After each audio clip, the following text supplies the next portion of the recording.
দেশের দক্ষিণ পশ্চিমাঞ্চলের উপকূলীয় জেলা সাতক্ষীরাতে বসন্তের শুরুতেই প্রকৃতি সাজতে শুরু করেছে নতুন রূপে। জেলার গ্রামাঞ্চল, পুকুর পাড়, রাস্তার ধারে এবং বাড়ির আঙিনার আম গাছে ফুটেছে অসংখ্য মুকুল। চারিদিকে ছড়িয়ে পড়েছে আমের মুকুলের মিষ্টি সুবাস, যা জানান দিচ্ছে সম্ভাবনাময় এক আম মৌসুমের আগমনী বার্তা। জেলা কৃষি সম্প্রসারণ অধিদপ্তর সূত্রে জানা গেছে ২০২৫-২৬ মৌসুমে সাতক্ষীরায় মোট ৪,১৩৭ হেক্টর জমিতে আমের আবাদ হয়েছে।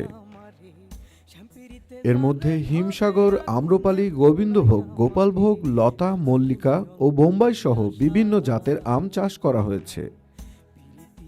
সবচেয়ে বেশি আবাদ হয়েছে সদর উপজেলায়, আর কালীগঞ্জ ও তালাও রয়েছে উল্লেখযোগ্য অবস্থানে।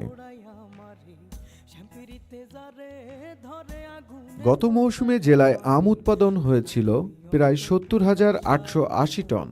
চলতি মৌসুমে উৎপাদনের লক্ষ্যমাত্রা নির্ধারণ করা হয়েছে ৭০,৯০০ টন। অনুকূল আবহাওয়া বজায় থাকলে লক্ষ্যমাত্রা ছাড়িয়ে যাওয়ার সম্ভাবনাও দেখছেন সংশ্লিষ্টরা। বর্তমানে জেলায় রয়েছে ৫,২৯৯টি আম বাগান এবং ৫০,০০০-এরও বেশি আম চাষি।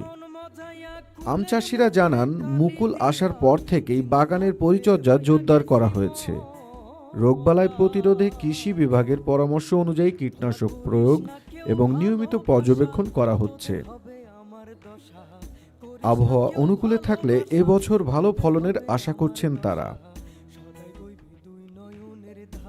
জেলা কৃষি সম্প্রসারণ অধিদপ্তরের উপপরিচালক সাইফুল ইসলাম বলেন, সাতক্ষীরার মাটি ও আবহাওয়া আম চাষের জন্য অত্যন্ত উপযোগী। কৃষকদের নিরাপদ ও মানসম্মত আম উৎপাদনের নিয়মিত পরামর্শ দেয়া হচ্ছে। প্রকৃতির এই মনোমুগ্ধকর দৃশ্য আর চাষিদের আশাবাদ সব মিলিয়ে সাতক্ষীরায় এবারও সম্ভাবনাময় এক আম মৌসুমের প্রত্যাশা সবার।